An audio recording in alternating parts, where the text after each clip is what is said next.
Pickup ವಾಹನವೊಂದು ಚಾಲಕನ ನಿಯಂತ್ರಣ ತಪ್ಪಿ ಪಲ್ಟಿಯಾಗಿ ಸರಣಿ ಅಪಘಾತ ಸಂಭವಿಸಿದಂತಹ ಘಟನೆ ಪಡುಬಿದ್ರಿಯ ಮೂಳೂರು ಸರ್ವೇಶ್ವರ ಬಬ್ಬರಿಯ ಕೊಡಮಣಿತಾಯ ದೇವಸ್ಥಾನದ ಮುಂಭಾಗ ರಾಷ್ಟ್ರೀಯ ಹೆದ್ದಾರಿಯಲ್ಲಿ ನಡೆದಿದೆ.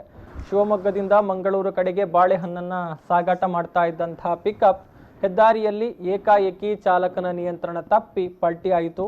ಇದೇ ವೇಳೆ ಹಿಂಬದಿಯಿಂದ ಬರ್ತಾ ಇದ್ದಂತಹ ಮೀನು ಸಾಗಾಟದ ವಾಹನ ಅಂದ್ರೆ ಕಿನ್ನಿಗೋಳಿ ಕಡೆಗೆ ಮೀನನ್ನ ಸಾಗಾಟ ಮಾಡ್ತಾ ಇದ್ದಂತಹ ವಾಹನ ಕೂಡ ಡಿಕ್ಕಿ ಹೊಡೆದಿದೆ.